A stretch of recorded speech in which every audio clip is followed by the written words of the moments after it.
Away from education, Associate Professor of Political Science, Professor Gyampo, is worried not enough public education was done on the new voter registration exercise before its commencement. Now, interacting with Roland Walker, Professor Gyampo said, while the registration is very important, getting the citizenry well informed about its relevance amid the coronavirus crisis would have ensured that the general voter population adhered to protocols at the centers. I keep saying that it seems to me that in our part of the world, leadership and policymakers do not seem to understand the caliber of citizenry that they are dealing with. Why do you say that? I say that because we are a developing country. Okay, one feature of every developing country that qualifies it to be described as a third world country is that oftentimes that country has a population that is ignorant and uninformed. It's a feature.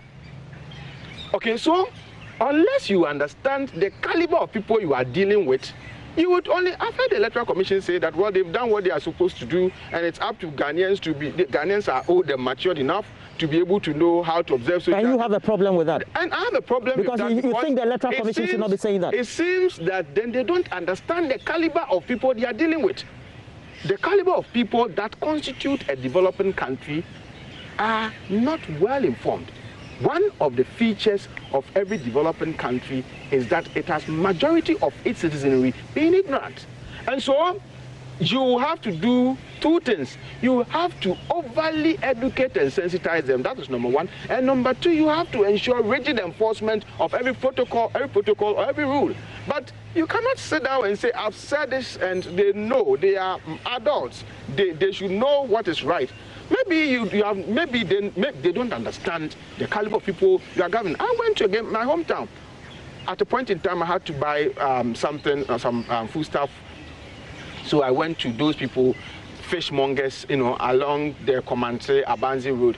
And they were selling to me. I had to cancel them. Why won't you put on your face mask and mask and all? And they made some funny remarks. Said, what do you mean? We don't have coronavirus here. Coronavirus is only a plague of big people in government. That's what they said. I had to spend time educating. The more I spoke to them, the more they saw me as ignorant. Okay, so you have an ignorant citizenry, most of whom reside in the rural hinterlands. And so if you do not appreciate them, that this is the caliber of people I'm dealing with, then look, whatever you do, you are set to fail. Professor Gyampo also touched on the nomination of Professor Nana Jane Opoku-Agyeman and its impact on the elections. So the phenomenon of having an economist who is a running mate is new. Okay, what should be of interest to all of us?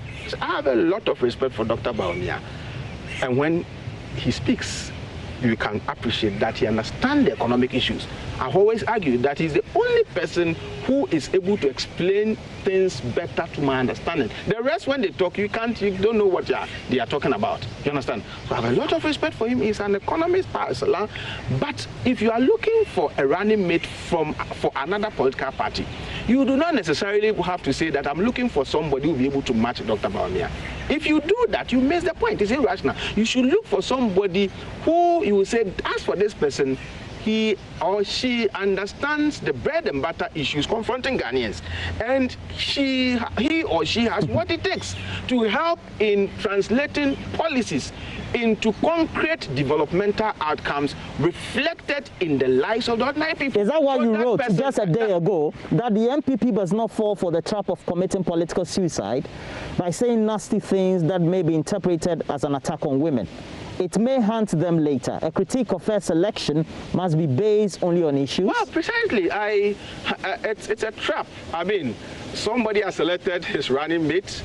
She's a woman. Do you think they've already started falling for that trap? Well, I've heard, at least on social media, and there was one high-ranking one, but of course, unfortunately, the person came to explain that I think he was misquoted or something. But I've heard quite a number of people trying to run her down by making comments that, in my view, can be interpreted as to mean an attack on womanhood. If you do that, and women decide to form a constituency to protect their own, mind you that they account for over 52% of our population. And so if they decide to vote for their own, then you would have shot yourself. But you also do understand those 52% of women, voter population age, would all vote on party lines.